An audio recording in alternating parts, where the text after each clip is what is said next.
The summer sun beat down mercilessly on the trading post at Fort Griffin, Texas, in 1878. Sarah Mackenzie wiped the sweat from her brow as she arranged bolts of fabric on the wooden shelves. At 19, she had the determination of someone who had learned early that survival on the frontier required both grit and grace. Her father's trading post served as a bridge between two worlds, the expanding white settlements and the native tribes who still roamed the vast Texas plains. The bell above the door chimed, and Sarah looked up to see a figure that made her breath catch. A Comanche warrior stood silhouetted against the bright doorway, his presence commanding immediate attention. He was tall and lean, with shoulder-length black hair and eyes that seemed to hold the wisdom of ancient winds. Despite the tension that usually accompanied such visits, there was something different about this man, a quiet dignity that spoke of leadership rather than threat. "Good morning," Sarah said, her voice steady despite the rapid beating of her heart. "How can I help you?" The warrior stepped forward, and Sarah noticed he moved with the fluid grace of someone completely at ease in his own skin. "I am Ayanna," he said in careful English, his voice deep and measured. "I seek supplies for my people." Sarah's father, Thomas Mackenzie, emerged from the back room, his hand instinctively moving toward the rifle behind the counter. But Sarah stepped forward, creating a buffer between the two men. "What kind of supplies?" she asked, maintaining eye contact with Ayanna. For a moment, something flickered in his dark eyes, surprise, perhaps, at being addressed directly by a white woman. "Medicine," he said. "And blankets. Winter comes early this year." Sarah nodded and began gathering items from the shelves. As she worked, she could feel Ayanna's gaze following her movements. There was nothing improper about his attention, but rather a careful observation, as if he were trying to understand something about her that puzzled him. "Your English is very good," Sarah said as she wrapped the medical supplies. "I learned from the missionaries," Ayanna replied. "Before they left our lands." There was no bitterness in his voice, merely a statement of fact. Sarah found herself impressed by his composure. Most of the interactions between her people and the Comanche were marked by fear and hostility, but this man radiated a calm strength that was oddly reassuring. "These blankets are good quality," Sarah said, selecting the warmest ones from her stock. "They'll serve you well through the cold months." Ayanna nodded, then reached into a leather pouch at his waist.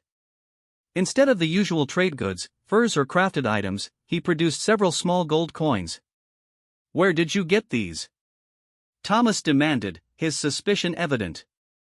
"They were given to my grandfather by a cavalry officer," Ayanna explained calmly. "Payment for guiding his men safely through hostile territory many summers ago." Sarah shot her father a warning look. The story was likely true, she had heard of such arrangements before. More importantly, the gold was legitimate payment, and they needed the business. "That will be sufficient," she said, accepting the coins. As Ayanna gathered his purchases, their hands briefly touched when he reached for the wrapped medicines. Sarah felt a strange warmth spread up her arm, and she saw something shift in his expression, a softening around his eyes that hadn't been there before. "Thank you," he said simply, but his gaze lingered on her face. "You're welcome to return if you need anything else," Sarah replied, surprised by her own boldness. Ayanna paused at the door, turning back to look at her. "What is your name?" "Sarah," she answered. "Sarah Mackenzie." "Sarah," he repeated, and somehow her name sounded different in his voice, softer, more musical. "I am grateful for your kindness." After he left, Thomas shook his head disapprovingly. "You were too friendly with that savage girl. It'll only encourage them." But Sarah found herself thinking about the quiet dignity in Ayanna's manner, the careful way he had spoken, and the unexpected gentleness in his eyes. That night, as she lay in her small room above the trading post, she couldn't shake the image of the Comanche warrior who had looked at her as if seeing something precious and rare. 3 days later, Ayanna returned. This time, he brought with him an elderly woman whose weathered face spoke of decades spent under the open sky. The woman's arm was bound in crude bandages, and Sarah could see the pain etched in the lines around her eyes. "My grandmother," Ayanna explained. "She fell from her horse. The wound grows worse." Without hesitation, Sarah moved around the counter. "Bring her to the back room." I'll take a look. Thomas started to protest, but Sarah was already guiding the old woman through the store. In the small room behind the main shop, Sarah gently examined the injury. It was a deep gash that had become infected, requiring immediate attention. I'll need to clean this thoroughly, Sarah explained to Ayanna, who translated for his grandmother. The old woman's eyes, sharp despite her pain, studied Sarah's face intently. She spoke rapidly in Comanche, and Ayanna's expression grew thoughtful. What did she say? Sarah asked as she prepared clean bandages and antiseptic. She says you have healing hands, Ayanna translated. And that your spirit is not like the others who have come to our lands. Sarah felt a flush of warmth at the unexpected praise. She worked carefully, cleaning and dressing the wound while Ayanna held his grandmother's hand.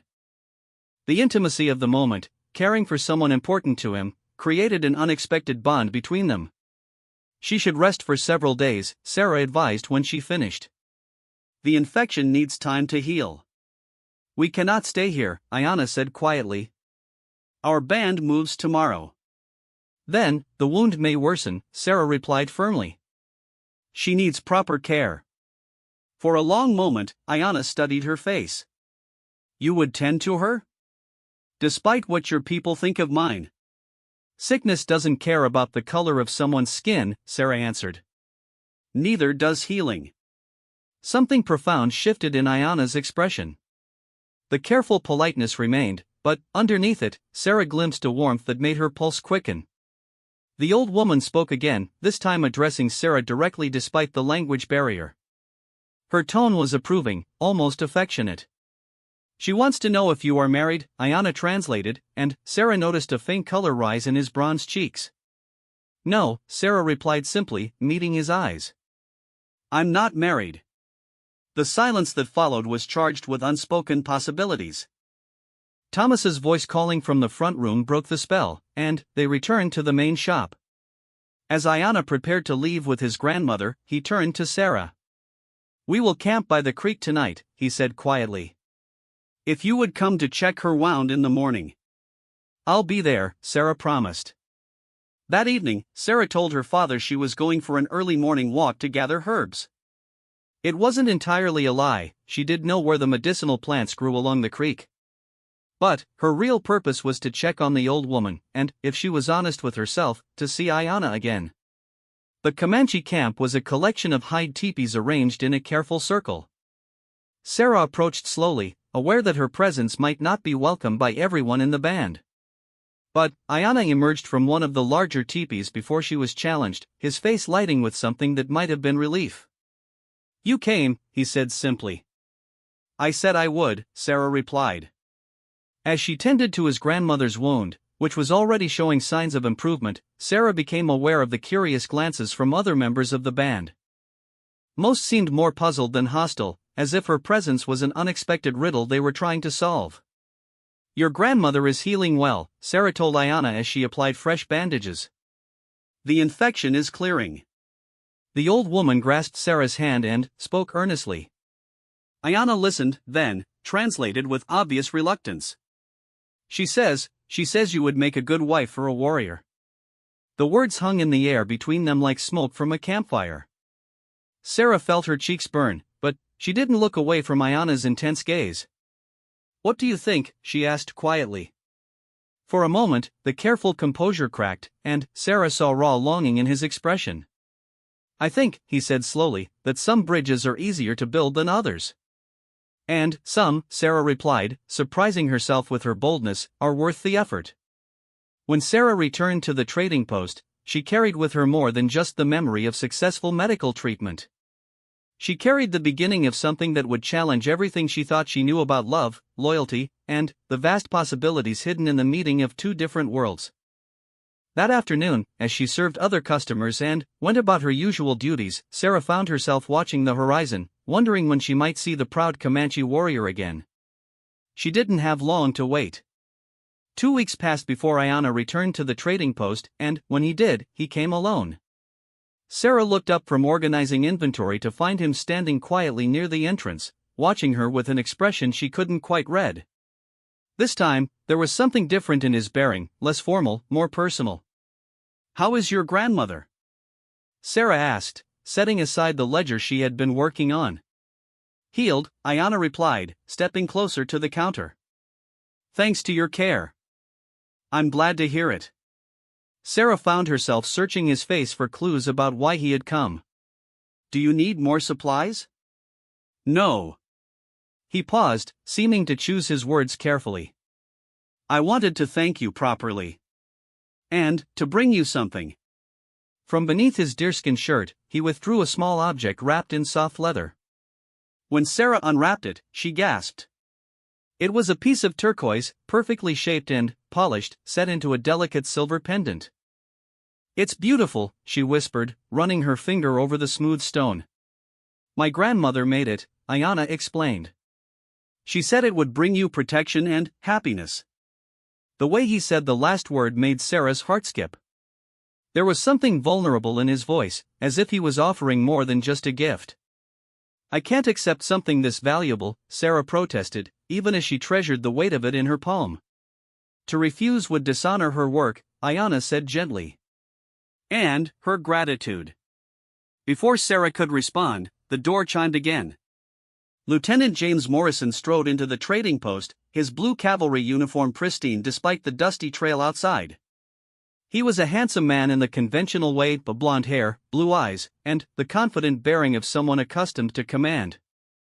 Sarah had known him since his arrival at Fort Griffin 6 months ago, and he had made his romantic intentions clear on several occasions. "Miss Mackenzie," Morrison said with a warm smile, then stopped short when he noticed Ayanna. His hand moved instinctively toward his sidearm. "What's this Indian doing here?" "Mr. Ayanna is a customer," Sarah said firmly, stepping slightly between the two men. "He was just leaving." But Morrison's attention had fixed on the turquoise pendant still cradled in Sarah's hands. His expression darkened with understanding. "I see," he said coldly. "And what exactly is the nature of your business with this savage?" The insult hung in the air like a physical blow. Sarah saw Ayanna's jaw tighten, but his voice remained steady when he spoke.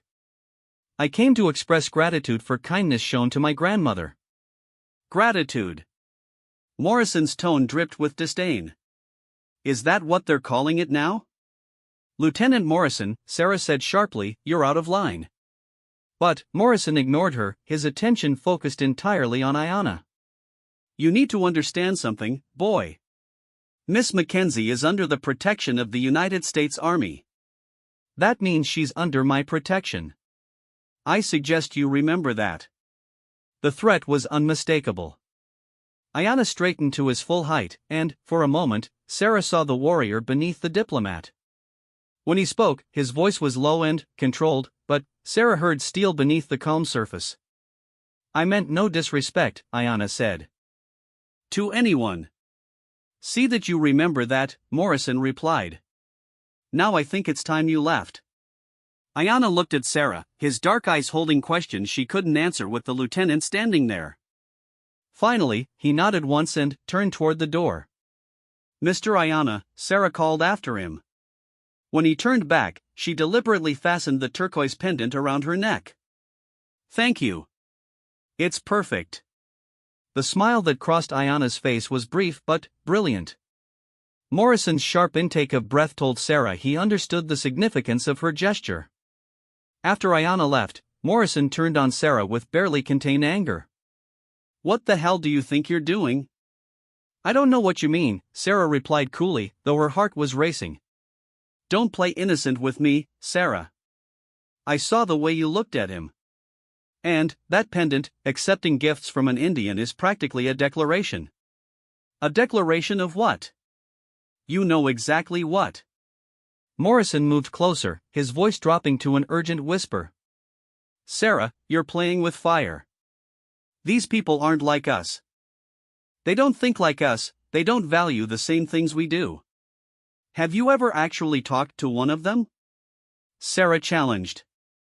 "Or do you base all your opinions on what you've heard from other soldiers?" Morrison's face flushed. "I've fought them.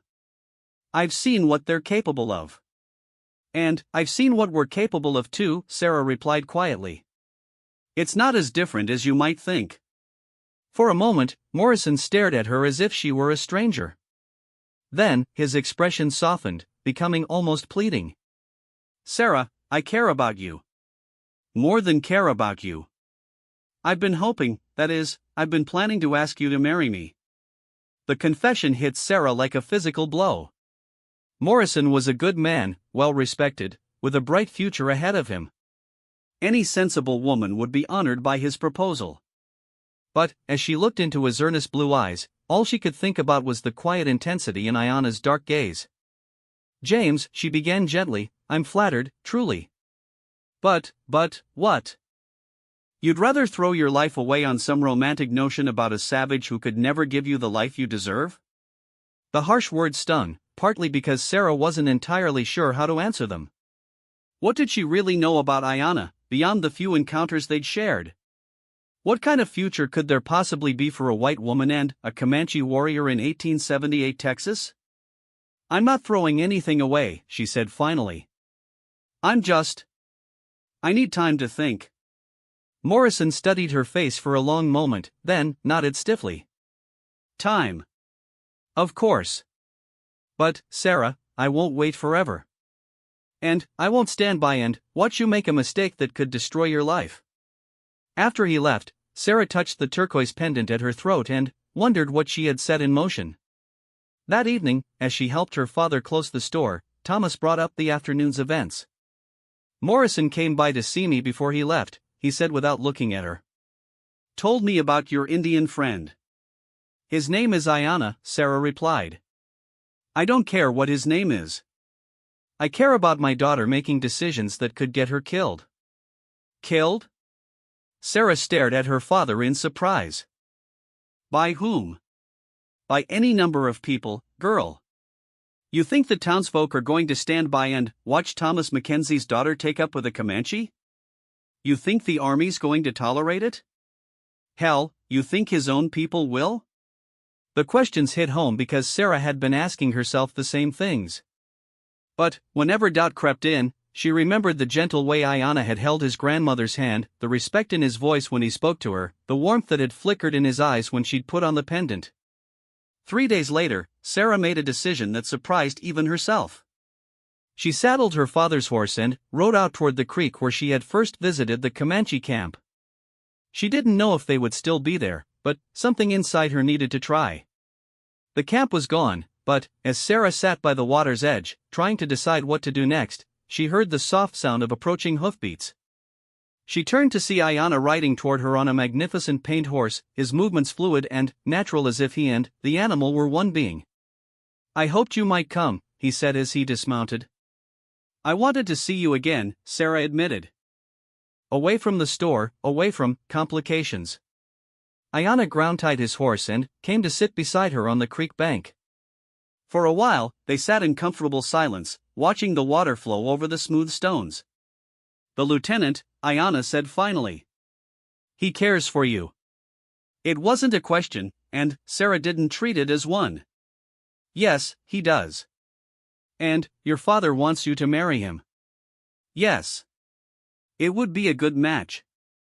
Safe. Respectable. Sarah turned to look at him. Is that what you think I should do? Ayana was quiet for a long moment, his dark eyes fixed on the flowing water. When he finally spoke, his voice was soft but intense. I think, he said slowly, that some things are worth fighting for, even when the fight seems impossible. And what would we be fighting for, exactly? He turned to meet her gaze, and Sarah felt the world shift around them. The right to choose our own path. The right to see where this feeling between us might lead. It could lead to trouble for both of us. Yes, he agreed simply. It could. Sarah found herself studying his profile, the strong line of his jaw, the way his hair caught the late afternoon sunlight, the calm strength that seemed to radiate from him like heat from a fire. Tell me about your life, she said. Your real life, not just the trading visits. For the next hour, Ayana spoke of his world, the seasonal migrations following the buffalo herds, the intricate social bonds within his band, the stories and traditions passed down through generations. He told her about his role as a war chief, his responsibility for the safety and welfare of his people, and the growing pressure from white settlement that threatened their way of life. In return, Sarah shared her own dreams and fears, her love of books and learning, her desire to see more of the world beyond the frontier trading post, her struggle to find her place between the traditional role expected of women and her own fierce independence. As the sun began to set, painting the sky in shades of gold and crimson, Sarah realized that something fundamental had changed between them. The careful politeness was gone, replaced by genuine intimacy. They weren't just a white woman and a Comanche warrior anymore, they were two people discovering unexpected common ground. "I should go back," Sarah said reluctantly as darkness approached. "Yes," Ayanna agreed, but neither of them moved. Finally, he stood and helped her to her feet. For a moment, they stood close together, and Sarah caught the scent of sage and leather that seemed to cling to his skin. "Will I see you again?" she asked. "If you want to." "I do," she said simply. As Ayanna helped her mount her horse, his hand lingered for a moment on hers. "Sarah," he said quietly, "be careful. There are those who would use any excuse to harm you because of me. I can take care of myself."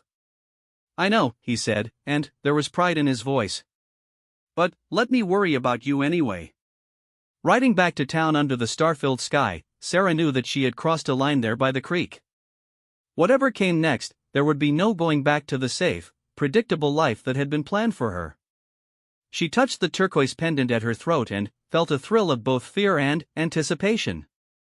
Behind her, Ayanna watched until her figure disappeared into the darkness, his own heart heavy with the knowledge that the path ahead would test them both in ways they couldn't yet imagine. The autumn months brought an unexpected pattern to Sarah's life. Every few days, she would find an excuse to ride out toward the creek, and somehow Ayanna would appear, as if he had been waiting for her. Their meetings became a carefully guarded secret, a stolen hour here and there when they could talk freely without the weight of two worlds pressing down on them. During one such meeting in late October, as golden leaves drifted down around them, Sarah learned more about the man behind the warrior's stoic facade.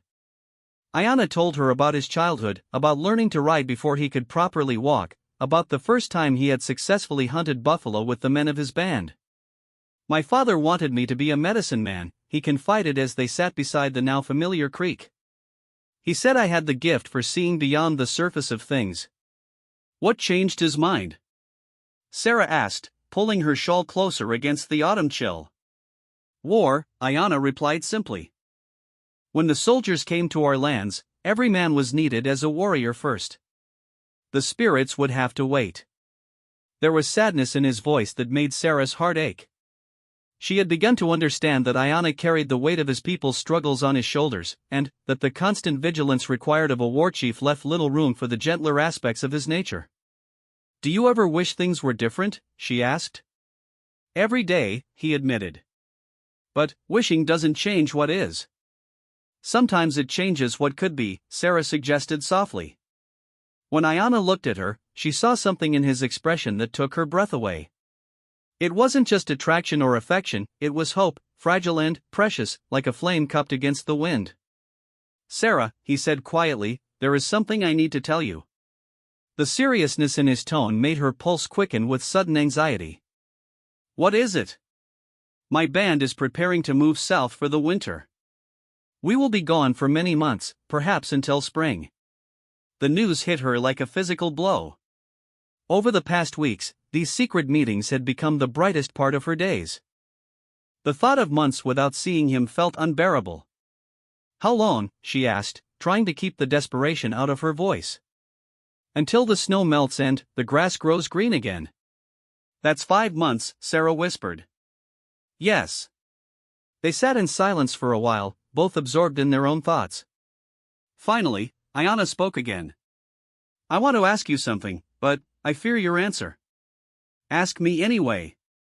"Will you wait for me?" The question hung between them, loaded with implications that went far beyond a simple promise. To wait for him meant acknowledging that what was growing between them was worth the risks and sacrifices it would require. "Yes," Sarah said without hesitation. "I'll wait." Relief flooded Ayana's features, followed quickly by something that looked like resolve. Then, there is something else I must tell you. When I return in the spring, I want to speak to your father. About what? Sarah asked, though her racing heart already knew the answer. About you. About us. About the possibility of a future together. Sarah stared at him, trying to process what he was saying. A marriage between them would be scandalous, dangerous, and, probably impossible. Yet the hope in his eyes made her own heart soar. Ayana, she began carefully, you know what that would mean. The challenges we would face.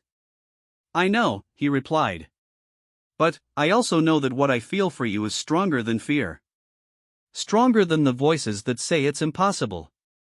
Before Sarah could respond, the sound of approaching horses shattered the intimate moment. Both of them sprang to their feet as three riders emerged from the trees. Lieutenant Morrison rode in the center, flanked by two enlisted men, their faces grim with purpose. Miss Mackenzie, Morrison called out, his voice tight with anger and betrayal. Step away from him. Sarah felt Ayana move protectively closer to her, his body tensed for potential conflict. She placed a hand on his arm, feeling the coiled strength there. Lieutenant Morrison, she said as calmly as she could manage. This isn't what you think. Isn't it? Morrison dismounted, his hand resting on his pistol. Because it looks to me like you're consorting with the enemy. He's not my enemy, Sarah replied firmly. He's everyone's enemy, Morrison snapped. His people killed settlers not 50 miles from here just last month. That wasn't my band, Ayana said quietly, speaking for the first time since the soldiers had arrived. Your band, another band, what's the difference? Morrison's voice was rising. You're all savages, and you've obviously bewitched this poor girl with your heathen ways. The insult sparked anger in Ayana's dark eyes, but his voice remained controlled. I have done nothing to dishonor her. Nothing except meet with her in secret, fill her head with romantic nonsense, and turn her against her own people. That's enough, Sarah interjected, stepping between the two men. No one has turned me against anything. I make my own choices. Poor choices, Morrison replied. Dangerous choices. Sarah, I'm ordering you to come with me now. Ordering? Sarah's voice turned icy. By what right do you order me anywhere? By right of being a commissioned officer of the United States Army, and by right of caring about your welfare. And if I refuse? Morrison's expression hardened. Then, I'll have to consider this Comanche a threat to the safety of white civilians and act accordingly. The threat was unmistakable. Sarah looked at Ayana and saw him calculating odds, preparing for violence that could end in his death or the deaths of the soldiers. Either outcome would be catastrophic. I'll come with you, she said quietly. Relief and disappointment ward in Morrison's features. Good. Mount up. As Sarah moved toward her horse, she felt Ayana's hand briefly touch her arm. When she looked back at him, he spoke so softly that only she could hear. Remember your promise, he said. I will, she whispered back. The ride back to town was tense and silent. Morrison led the way, his back rigid with suppressed anger, while Sarah followed with one of the enlisted men on either side of her. She felt more like a prisoner than a woman being rescued. At the trading post, Morrison helped her down from her horse with exaggerated courtesy, then followed her inside where her father waited, his face grave with worry and anger. Sarah, Thomas said without preamble, Lieutenant Morrison has told me about your activities. Has he? Sarah replied coolly, removing her riding gloves with deliberate calm. Don't take that tone with me, young lady. Do you have any idea what you've put at risk? Your reputation, your safety, your future? I've put nothing at risk except your plans for my life. Thomas's face flushed red. My plans? Sarah, you're 19 years old. Do you think you'll be young and pretty forever? Do you think opportunities like Lieutenant Morrison come along every day? Sarah glanced at Morrison, who had the grace to look uncomfortable being discussed so bluntly. Perhaps Lieutenant Morrison should speak for himself about his opportunities. Very well, Morrison said, straightening his shoulders. Sarah, I've spoken to your father, and he's given me permission to ask for your hand in marriage. The formal proposal, delivered in front of her father like a business transaction, crystallized everything Sarah had been feeling over the past months. This was the safe choice, the expected choice, the choice that would secure her future in the conventional sense. It was also the choice that would kill something vital inside her. I'm honored by your proposal, Lieutenant, she said carefully, but I need time to consider it. Time for what? Thomas exploded. Time to continue your dangerous liaison with that savage? Time to decide what kind of life I want to live, Sarah replied firmly. Morrison stepped forward, his expression earnest. Sarah, I know this situation with the Indian has confused you, but you need to understand, whatever you think you feel for him, it's not real. It's just the excitement of something forbidden. And what you're offering is real. Yes, Morrison said without hesitation. I'm offering you a real life, with real security, real respectability.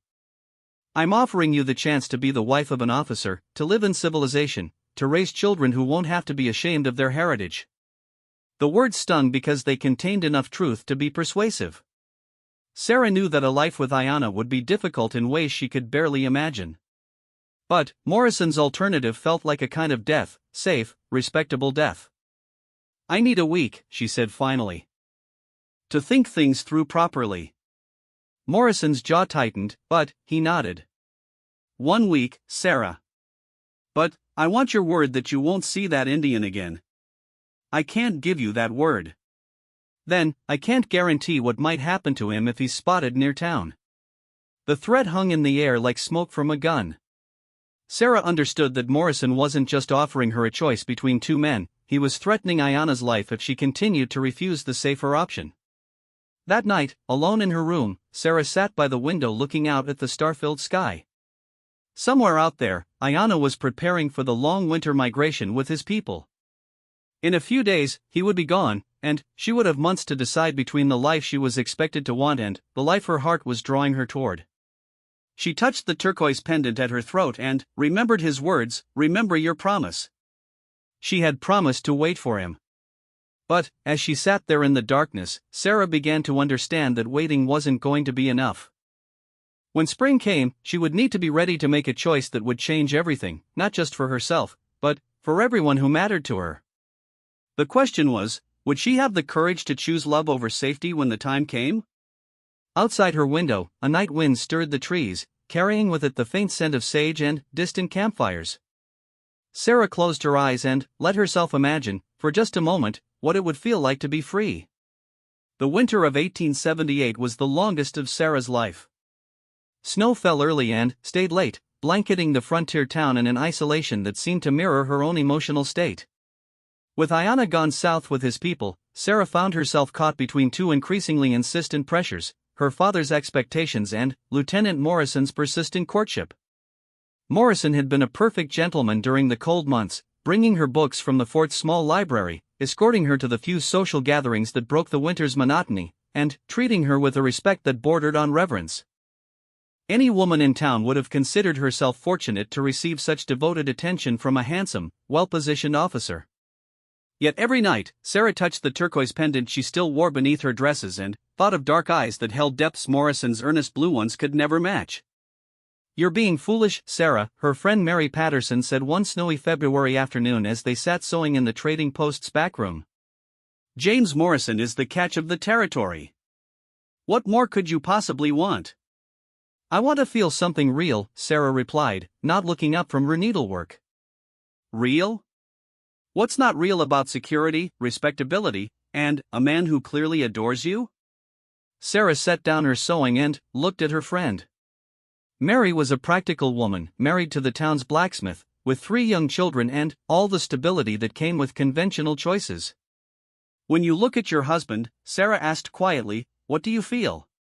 Mary appeared puzzled by the question. "I feel content.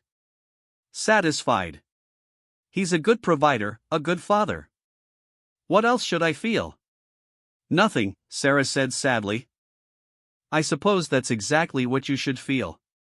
But Sarah remembered the way her heart had raced when Ayanna looked at her, the electric thrill when their hands accidentally touched, the sense that the world became more vivid and alive in his presence. She couldn't imagine settling for contentment when she had tasted something so much more powerful. In March, the snow began to melt, and Sarah's anxiety grew with each passing day. Morrison had made it clear that he expected an answer to his proposal as soon as spring arrived. More ominously, he had also made it clear that his patience with her infatuation with Ayanna was at an end. "I've been more than understanding," he told her during a walk along the muddy Main Street. "But, Sarah, if that Indian shows his face around here again, I'll have to treat him as a threat to civilian safety." "You have no authority over him unless he commits a crime," Sarah pointed out. "I have authority over any hostile who threatens the peace," Morrison replied grimly. "And a Comanche warrior pursuing a white woman could easily be construed as a threat." The warning was crystal clear. If Sarah wanted to protect Ayanna, she needed to accept Morrison's proposal and any possibility of contact with the man she had come to love. That evening, Sarah sat with her father in the trading post's main room, watching him work on the account books by lamplight. "Papa," she said quietly, "what was it like when you met Mama?" Thomas looked up from his ledger, his weathered face softening at the mention of his late wife.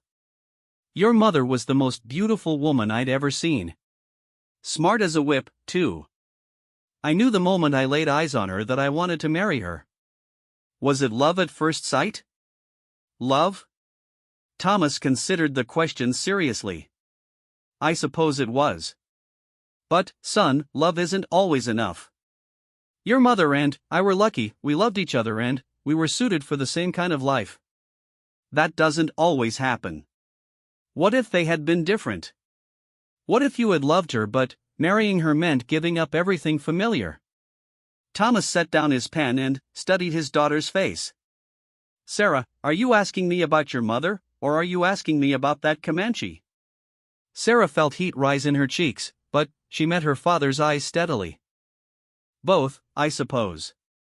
"Then, I'll give you an honest answer.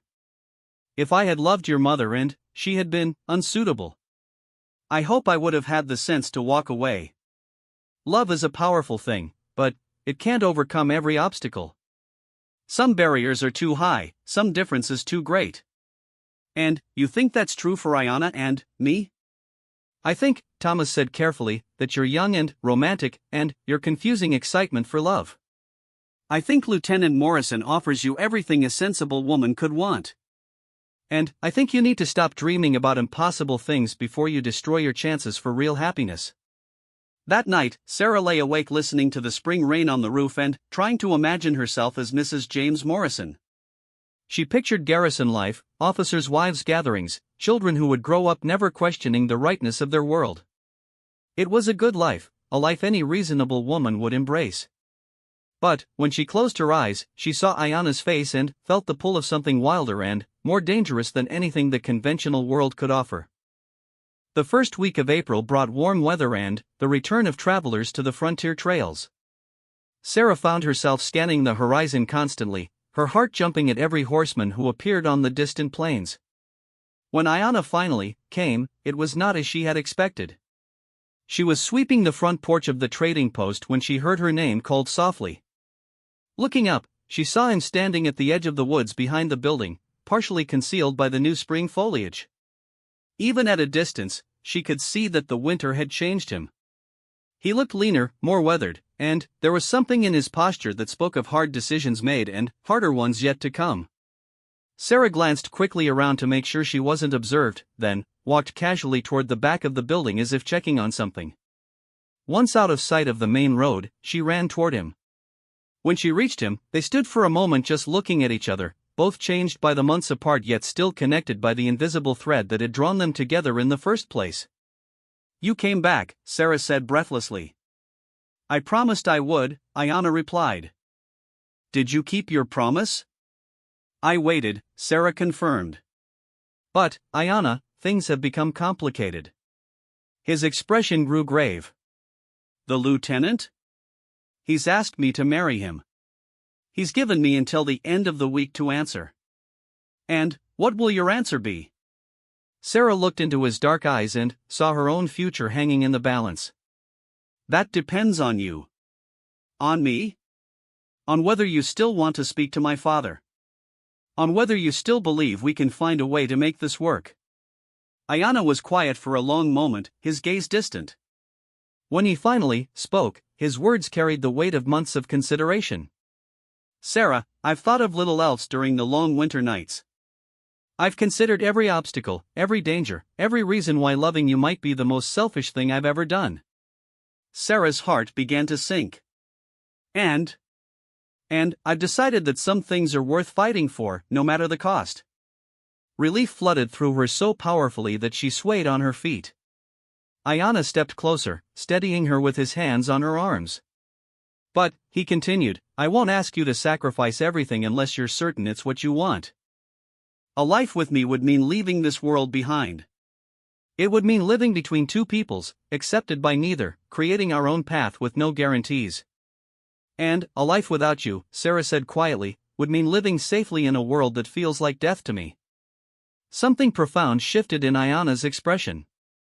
Before Sarah quite realized what was happening, he had pulled her into his arms and was kissing her with all the passion and longing that had built up over their long separation. The kiss was everything Sarah had imagined and more, fierce and tender, desperate and gentle, a claiming and a surrender all at once. When they finally broke apart, both were breathing hard. You're sure? Ayanna asked, his voice rough with emotion. I've never been more sure of anything in my life, Sarah replied. Then, I'll speak to your father tomorrow. Ayanna, he'll refuse. And, Morrison has threatened, he's made it clear that he considers you a danger to the community. Let me worry about the lieutenant, Ayanna said grimly. And, your father, perhaps he'll surprise you. That evening, Sarah watched her father work in the store and tried to imagine how to prepare him for what was coming.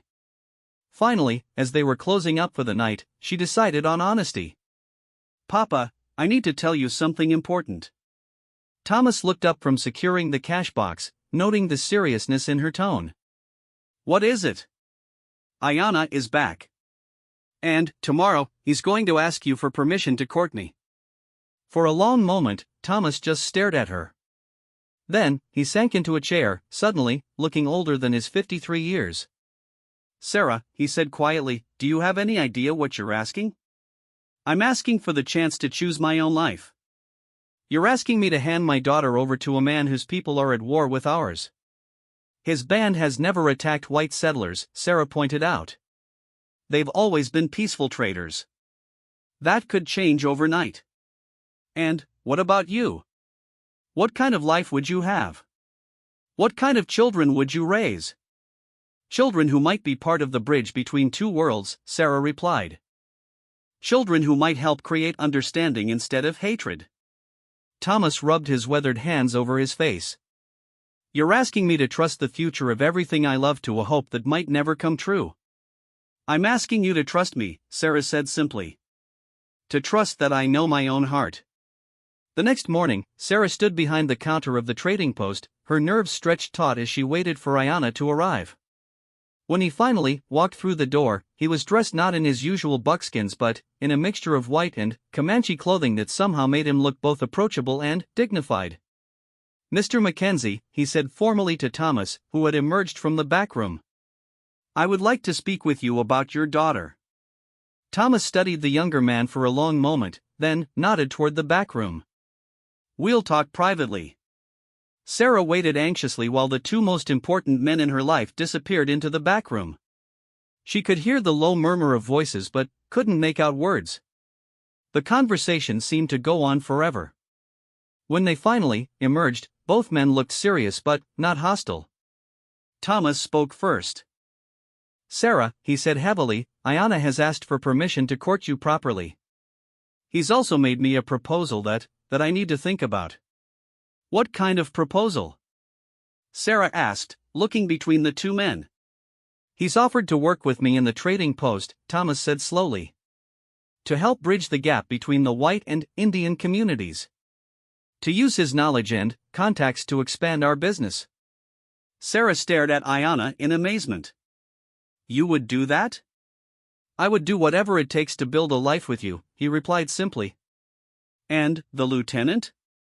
Thomas asked. What about his objections?